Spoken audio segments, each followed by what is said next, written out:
Kepulauan Melayu Nusantara, yang merangkumi Malaysia, Indonesia, Brunei, Singapura, dan selatan Thailand, serta sebahagian Filipina dan Timor Leste, adalah sebuah wilayah yang kaya dengan warisan budaya, sejarah, dan kepelbagaian etnik. Rantau ini dikenali sebagai jantung perdagangan maritim di Asia Tenggara, dan kedudukannya yang strategik di antara Oseanik Pasifik dan Lautan Hindi menjadikannya laluan penting untuk pertukaran barangan dan budaya antara negara-negara.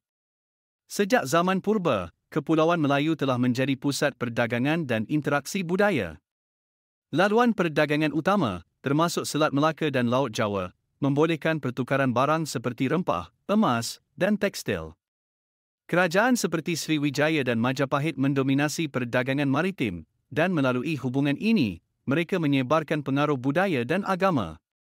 Sriwijaya, sebagai kerajaan maritim yang berkuasa dari abad ke-7 hingga ke-13, bukan sahaja menguasai perdagangan rempah tetapi juga berfungsi sebagai pusat pelajaran dan penyebaran Islam. Majapahit, yang muncul selepas Sriwijaya, merupakan satu lagi contoh keagungan Melayu yang mempengaruhi budaya, politik, dan ekonomi di seluruh kepulauan. Penyebaran Islam di Nusantara berlaku secara berperingkat melalui perdagangan, di mana pedagang Muslim dari Arab, India, dan Asia Tengah memperkenalkan ajaran Islam kepada penduduk setempat. Proses ini tidak hanya membawa agama baru, tetapi juga pengaruh budaya yang melibatkan bahasa, seni, dan sistem pemerintahan.